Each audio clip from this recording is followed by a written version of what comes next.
Hi everyone, welcome to the second and third quarter PowerPoint for science. For this second and third quarter, we'll be doing the edible science experiments for quarters 2 and 3.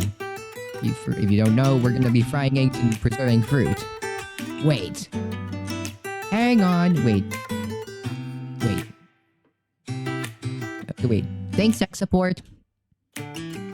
Wait, you might be asking, hang on, B-boy, how is cooking food part of science? Well, you see, cooking uses science in some ways, one way or the other. So these two experiments will involve using science. And if you're wondering where I got these experiments, go check out the book on the picture on the right. I got them from this book by Kate the Chemist called The Awesome Book of Edible Experiments for Kids, which contains at least 25 different experiments that related to food.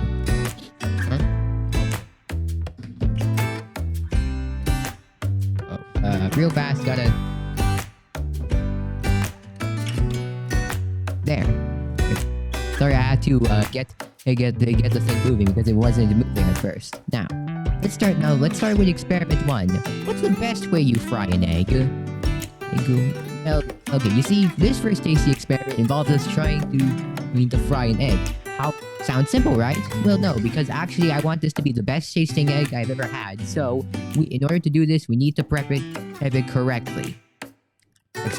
You'll need these materials for this experiment. You'll need a large non-stick skillet or pan with a lid in order for temperature control and for the eggs, a stove to cook the eggs on, 2 tablespoons of butter which you add to the stove to the pan so the eggs don't stick, a spatula which you use to get both the eggs and the butter, 2 eggs obviously for eating, and a small bowl for the eggs.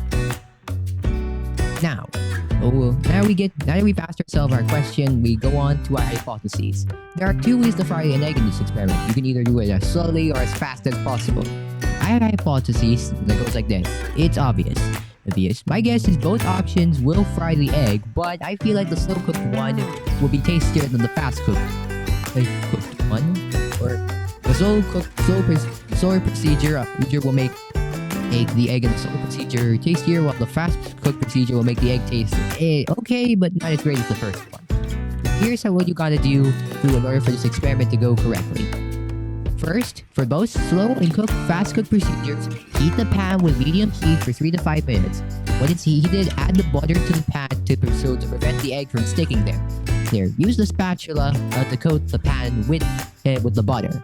Then, break an egg, put it in a small bowl, and remove any eggshells. Now, the next 2 steps are for the slow-cooked procedure and the fast-cooked procedure, respectively.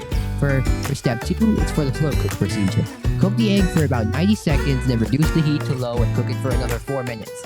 After 4 minutes, you can open up the lid and eat it. But make sure to keep the lid on the pan at all times for the use of this experiment and to prevent any unwanted temperature variables from affecting the egg. After the minutes are all up, you can eat the egg and rate it. Now for the fast cook procedure, it's much faster. Instead, for the fast cook procedure, just cook the egg for 2 minutes, then remove the pan from the stove and wait 30 seconds before eating.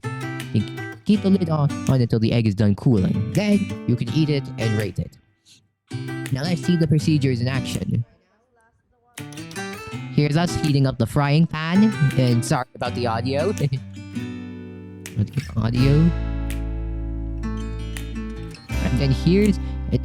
then once the frying pan is ready, crack the egg carefully, put it into the small bowl, and then add it to the frying pan, and then start cooking.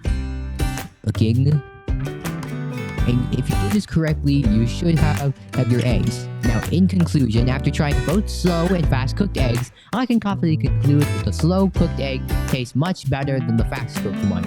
I even had a video of to your right of me trying it out on that day. So, pass to me, what do you think of the egg?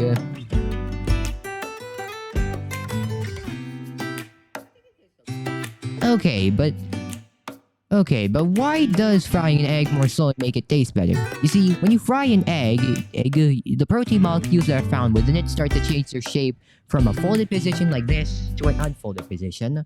This process is called denaturation, and during this process, the egg, which was unedible in the liquid, gets to turns into a solid and is ready to eat. Due to us rushing the process for the second time, the protein molecules weren't able to get enough heat in order to change into unable to complete the denaturation, which made the fast procedure egg made taste less tasty than the slow cooked one, which had at the time it needed and the heat it needed as well.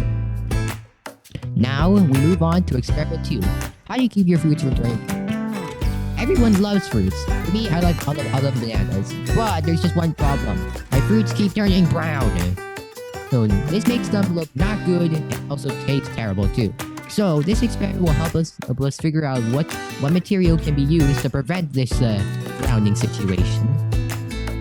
Preserve the fruits. For this experiment, you'll need 2 apples, a knife. Wait, a knife? Oh, wait. Okay.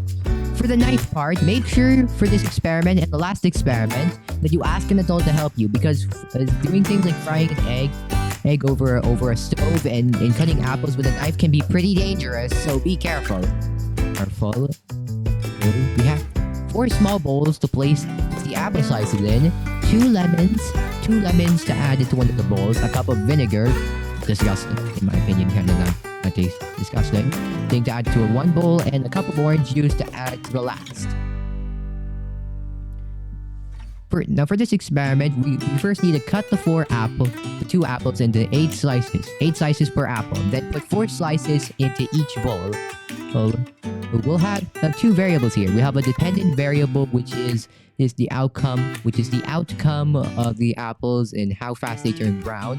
And then we have our independent variable, which is the materials we use: vinegar, orange juice, and lemon juice. Now, we'll also have two groups of apples. One sole group, which acts as the control, which means we can see what it's supposed to look like when nothing happens to it, and the other are experimental. We experiment with certain materials to see whether or not the apple will either turn brown faster or slower. For this one, my hypothesis is this. Okay, for the experiment, we add 1 material of the 3 mentioned earlier into the bowl. Then we add them. So we add orange juice into the first bowl, lemon juice into the second, and vinegar into the third. Nothing happens to the fourth since it's the control. My hypothesis is that the orange juice and lemon juice might speed up the process in which the apple turns brown, while vinegar slows it down. Now, okay, here's how you do it. As mentioned before, cut the apples into 8 slices per apple, then place 4 slices into 4 different bowls. Add lemon juice to one bowl, add OJ to another, and add vinegar to one. Do nothing to the last bowl. Well, now for the next hour, make sure to check the bowls every 10 minutes, preferably taking pictures, and note how they look like after every 10 to 5 minutes. It's for an hour or more.